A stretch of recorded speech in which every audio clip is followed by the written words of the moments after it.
കാലാവസ്ഥാ സാഹചര്യം നോക്കിയാൽ വടക്കൻ കേരളത്തിൽ ശക്തമായ മഴ മുന്നറിയിപ്പാണ് നൽകിയിട്ടുള്ളത്. ഇന്ന് 3 ജില്ലകളിലാണ് ഓറഞ്ച് അലർട്ട്. വയനാട്, കണ്ണൂർ, കാസർഗോഡ് ജില്ലകളിലാണ് ഓറഞ്ച് അലർട്ട്. എറണാകുളം മുതൽ കോഴിക്കോട് വരെയുള്ള ജില്ലകളിൽ യെല്ലോ അലർട്ടാണ് നൽകിയിട്ടുള്ളത്.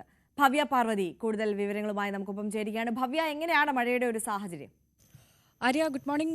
വരും ദിവസങ്ങളിൽ സംസ്ഥാനത്ത് മഴ തുടരുമെന്നുള്ള റിപ്പോർട്ട് തന്നെയാണ് കാലാവസ്ഥാ കേന്ദ്രത്തിൽ നിന്ന് ലഭ്യമാകുന്നത്. പ്രധാനമായും ഇന്ന് 3 ജില്ലകളിലാണ് ഓറഞ്ച് അലേർട്ട് ഉള്ളത്. അതായത് വടക്കൻ ജില്ലകൾ തന്നെയാണ് മഴ ശക്തമായി പെയ്യുന്നത്.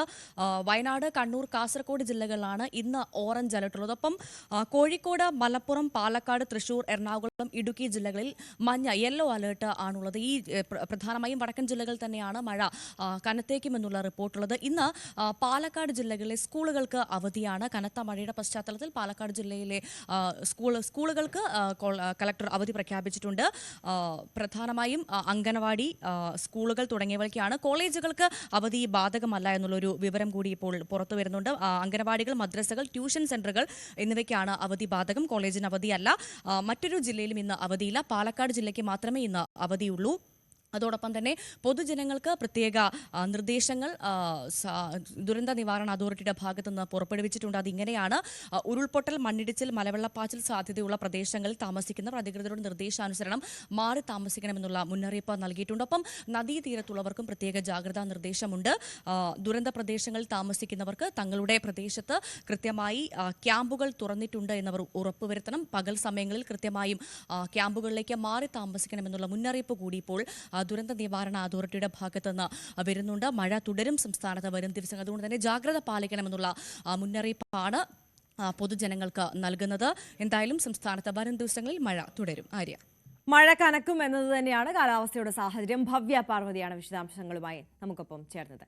കനത്ത മഴയെ തുടർന്ന് ഇടുക്കിയിലെ വിവിധ അണക്കെട്ടുകളിൽ ജലനിരപ്പ് ഉയർന്നു. മാട്ടുപ്പെട്ടി, കല്ലാർകുട്ടി, ഇരട്ടയാർ, ലോവർ പെരിയാർ അണക്കെട്ടുകളിൽ റെഡ് അലർട്ടാണ്. വരും ദിവസങ്ങളിലും ശക്തമായ മഴ തുടർന്നാൽ ജില്ലയിലെ മിക്ക അണക്കെട്ടുകളും പരമാവധി സംഭരണ ശേഷിയിലേക്ക് എത്തും. പ്രിൻസ് ജെയിംസ് കൂടുതൽ വിവരങ്ങളുമായി നമുക്കൊപ്പം ചേരുകയാണ്. Prince, good morning. എന്താണ് ഇടുക്കിയിലെ മഴയുടെ ഒരു സാഹചര്യം? ഈ ഡാമുകളിലൊക്കെ ഇപ്പൊ തന്നെ റെഡ് അലർട്ട് നൽകിയിരിക്കുകയാണ്. മഴ ഇങ്ങനെ തുടർന്നുകൊണ്ടിരിക്കുകയാണോ ശക്തമായി? Good morning. തീർച്ചയായും മഴ തുടരുന്നൊരു സാഹചര്യമാണ് ദിവസങ്ങളായി തുടർച്ചയായി മഴ പെയ്യുന്ന ലഭിക്കുന്ന ഒരു സാഹചര്യം. മിക്ക ചെറുകിട അണക്കെട്ടുകളിലും പരമാവധി സംഭരണ ശേഷിയിലേക്ക് എടുക്കുന്ന എത്തിയിരിക്കുന്നു, അല്ലെങ്കിൽ പരമാവധി സംഭരണ ശേഷിയിലേക്ക് അടുക്കുന്ന ഒരു കാഴ്ചയാണുള്ളത്. കഴിഞ്ഞ ദിവസം സംസ്ഥാനത്ത് റെഡ് അലർട്ട് പ്രഖ്യാപിച്ച അണക്കെട്ടുകളിൽ 4 ഇടുക്കി ജില്ലയിലായിരുന്നു. പ്രത്യേകിച്ചും ലോവർ പെരിയാർ, മാട്ടുപ്പെട്ടി, കല്ലാർകുട്ടി, ഇടുക്കിയുടെ ഡൈവേർഷൻ ഡാമായ ഇരട്ടയാർ ഡാമുകളിൽ റെഡ് അലർട്ട് ആയിരുന്നു. അതോടൊപ്പം തന്നെ കല്ലാർകുട്ടി, മാട്ടുപ്പെട്ടി, ലോവർ പെരിയാർ എന്നീ 3 ഡാമുകളിൽ നിന്ന് ഇപ്പോഴും വെള്ളം പുറത്തേക്ക് എടുക്കുന്ന ഒരു സാഹചര്യമുണ്ട്. വരും ദിവസങ്ങളിലും മഴ തുടർന്നു കഴിഞ്ഞാൽ മറ്റു ചെറുകിട അണക്കെട്ടുകളായ പൊന്മുടിയും ചെങ്കുളവും കല്ലാറും അടക്കമുള്ള അണക്കെട്ടുകളിലേക്ക് പരമാവധി വെള്ളം ഒഴുകിയെത്തുന്ന ഒരു സാഹചര്യം കൂടി ഉണ്ടാവും. എന്നാലും പ്രധാന അണക്കെട്ടുകളായ ഇടുക്കിയിലും മുല്ലപ്പെരിയാറിലുമൊക്കെ നീരൊഴുക്ക് ശക്തമാണെന്നുണ്ടെങ്കിലും ജലനിരപ്പ് ഉയരുന്നുണ്ടെങ്കിൽ പോലും നിലവിൽ അണക്കെട്ടുകൾ തുറക്കേണ്ട ഒരു സാഹചര്യം ഇല്ല എന്ന് തന്നെയാണ് വിലയിരുത്തൽ. എന്തായാലും കഴിഞ്ഞ ദിവസങ്ങളൊക്കെ അപേക്ഷിച്ച് ഇന്ന് പുലർച്ചെ മഴയ്ക്ക് അല്പം തോർച്ചയുണ്ട്. പ്രത്യേകിച്ചും ഹൈറേഞ്ചിന്റെ തമിഴ്നാട് അതിർത്തി മേഖലകളിലൊക്കെ അല്പം മഴയ്ക്ക് കുറവുണ്ട്. എന്നാലും വരും മണിക്കൂറുകളിലൊക്കെ മഴ പെയ്യുമെന്ന് തന്നെയാണ് കരുതുന്നത്. പൂർണ്ണമായും മഴ മാറി നിൽക്കുന്ന ഒരു സാഹചര്യമല്ല. കഴിഞ്ഞ ദിവസങ്ങളെ അപേക്ഷിച്ച് പൂർണ്ണമായും മഴ മാറിയെന്നല്ല, എങ്കിലും കഴിഞ്ഞ ദിവസങ്ങളൊക്കെ അപേക്ഷിച്ച് അല്പം മഴയ്ക്ക് കുറവുള്ള ഒരു സാഹചര്യമാണ് ഇപ്പോൾ ഉള്ളത്. ആര്യ, പ്രിൻസ് ജെയിംസ് ആണ് വിവരങ്ങൾ നൽകിയത്. പ്രിൻസ്,